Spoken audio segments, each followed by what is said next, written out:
Hi guys, Swansea City here back again for another video on the channel. And this one today then, Swansea City have signed another player in the summer transfer window, but on the other hand, Swansea City have missed out on two potential incomings, two players who are set to leave for other clubs at the time of recording. So obviously I do my the individual summer signing videos separately, but I thought with a lot of rumours going on, and especially this one towards the end of the video, a certain player from Wycombe Wanderers, which was highly linked. Swans put 3 bids in, but Swans have walked away from the deal. So I thought I'd merge them all into one and make a nice juicy video for you guys to watch and enjoy. So Swansea City then have signed West Ham defender Kaelan Casey on a season-long loan deal. Kaelan Casey becomes Swansea City's third summer signing in terms of the centre-back department, after Cameron Burgess and Ricardo Santos both signed on free transfers. Now, Casey, 20 years old, has only ever made 3 substitute appearances for West Ham's senior team, 2 substitute appearances in the Premier League and also a substitute appearance in the Conference League in the 2022-23 season. Now, West Ham went on tour in America where they were part of this Premier League Summer Series. No idea what this Premier League Summer Series is, but they were playing alongside Everton, Manchester United and AFC Bournemouth in like a mini tournament. Now, in those 3 games, he was on the bench for all 3, but he did come on against Everton and played 45 minutes in a game which they did win 2-1. Now, he is an England under-20 international, 8 caps for the under-20 international team. He is 6'1", so, decent height for a centre-back. And like I said, our third centre-back signing. So we've got 4 centre-backs at the club at the moment, so very good depth. And obviously, with us playing Middlesbrough in a few days' time, with Burgess our only, fit centre-half available for that game, it's a very, very good addition. Now, I've seen a lot of mixed reviews from West Ham fans. Some fans are saying they don't think he's ready to play in the Championship yet. Obviously, he hasn't had a loan move before and hasn't really played senior football before. A lot of the West Ham fans saying they prefer him being a lower end League 1 club or high end League 2 to get regular game time. So a bit concerning how West Ham fans think he should have gone to a League 2 top end club. Yet he's supposed to be playing minutes for us now. When all of our centre backs are fit, assuming Casey is playing as well, I'd assume Casey would be our 4th choice. And, with Graham Potter being the West Ham manager, quite grateful for this. So thank you very much, Mr. Potter. Obviously, he'll probably know deep down he won't get much game time. But it's about the experience. Obviously, he'll probably come back to West Ham as a better player, having that season loan away from playing in the youth level, and will obviously play minutes this season. Now, obviously, we have signed some previous defenders in previous windows, which have just been total flops. Finn Stevens, anyone remember him again when he was on loan from Brentford, How many games did he play? 3-4 games, got recalled in January. Finley Burns again, another player, hardly played, recalled in January. Reece Williams, shocking, he got recalled in January. So, with all these recalls, I think Kaelan Casey could be another one of these, recalls in January if you don't play enough games. Now, in terms of his West Ham youth career, he's done very well at the youth level for West Ham, and he was part of the team who won the FA Youth Cup in 2023. So, look, it's just going to be a reserve signing, I reckon. Like I say, we needed someone in this department.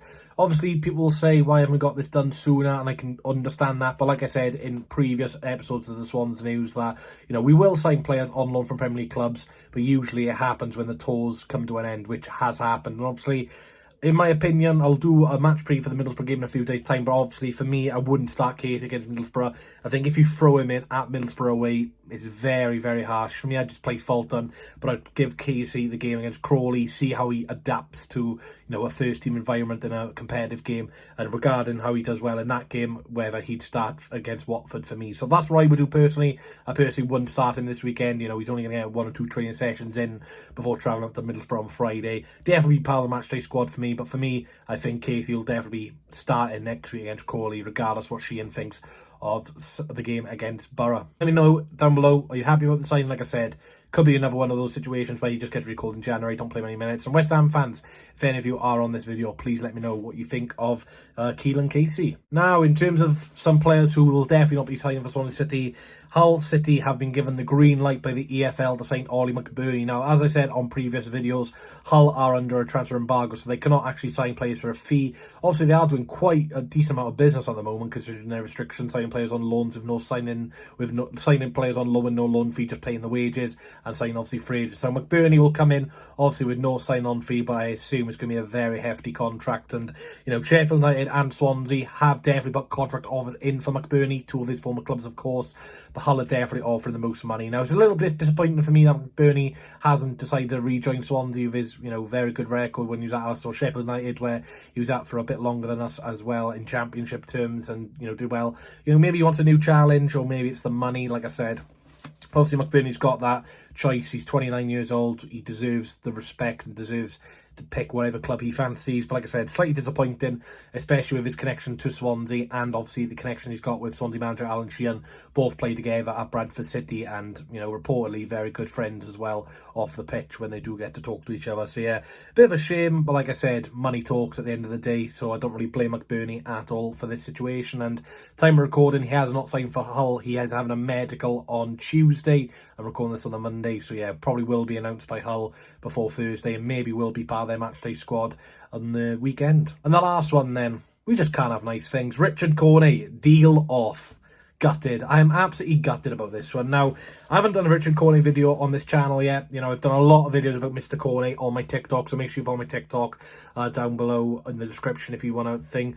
My TikTok, basically, just to go off top a little bit, it's just the short reactions to these videos and stuff like that. But yeah, Swans did put a reported a bid of 4.5 million in, which was reportedly a third bid for Kone. Now, whether that got accepted or rejected, we don't know. Nothing's come out about our latest bid, but Swansea have just decided to walk away from the deal. Now, let's look at the negative part of this deal. Now, Kone, he's only had 2 seasons as a professional footballer. Wickham signed him from some club in non-league.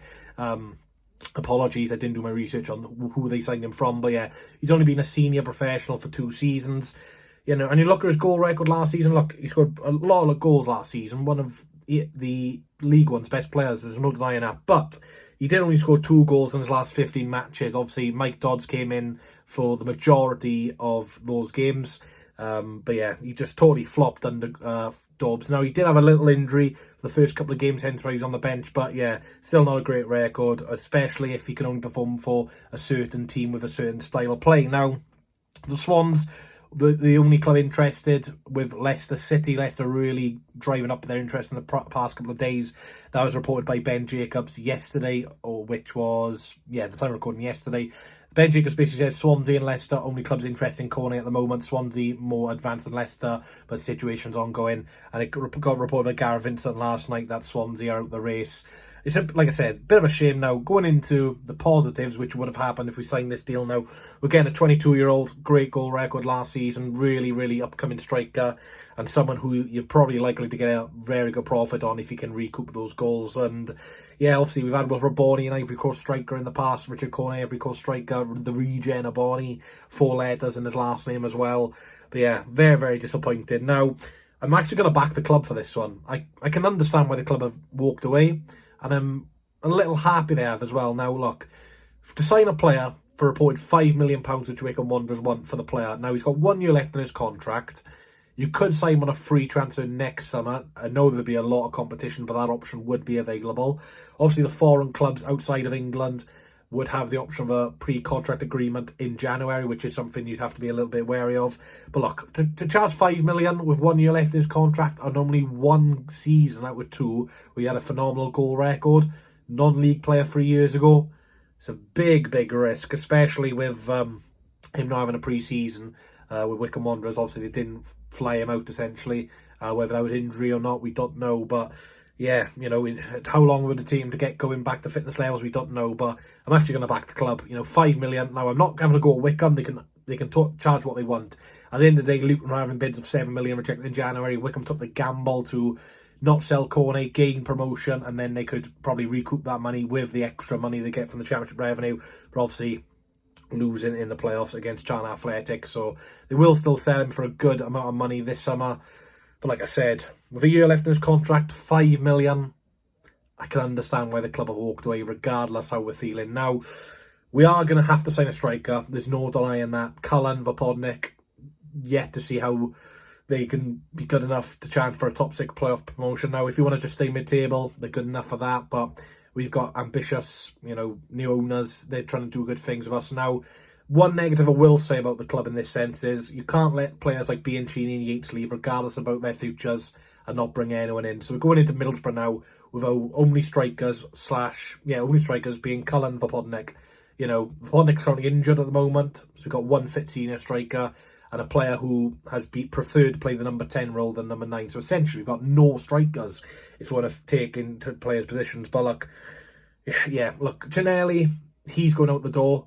But again, if he had a pre-season, you could have at least had an option of playing Giannelli this weekend or on the bench as an option if you need an attacking player on. Yates, again, regardless what you think of him, if you had him having a pre-season and, you know, was our top scorer last time he played a full season for Swansea, you know, could have had him as an option, and same with Bianchini as well. Regardless what you thought of him last season, came off the bench a number of times and did score 2 goals out of his 3 off the bench. He could have been an option this weekend. But we haven't got those options because we've sold 2 of those players and the other one hasn't been able to have a chance at pre-season. So, yeah, very disappointed with the club how they've handled this situation in terms of, you know, trying to get some attacking players in, letting the attacking players leave but not having the replacements lined up straight away.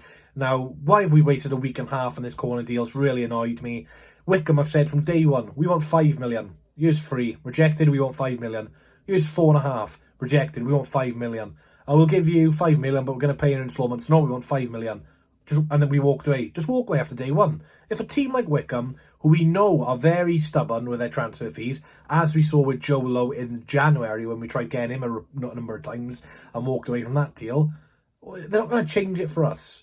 So if we go in for a Wickham player again, they may as well just slam the door in our face because we've probably peed off Wickham. That's our second time now where we've walked away from a deal. Jolo in January, who's going to do very good things at Huddersfield this season, and now Richard Kone, who we all assume will be going to Leicester City, which will be a great signing for them with their attacking depth. But yeah, let me know what you think of this Richard Kone situation. Like I said, haven't done a video on YouTube about it, done a few videos on TikTok about it, so I'll be very interested to see how the YouTube comments react to the whole situation and whether you agree with the club walking away, kind of agree with the club, kind of annoyed, or just totally annoyed. Let me know down below. But anyway, thanks for watching, guys. Please leave a like, comment, subscribe. Really do appreciate the support as always.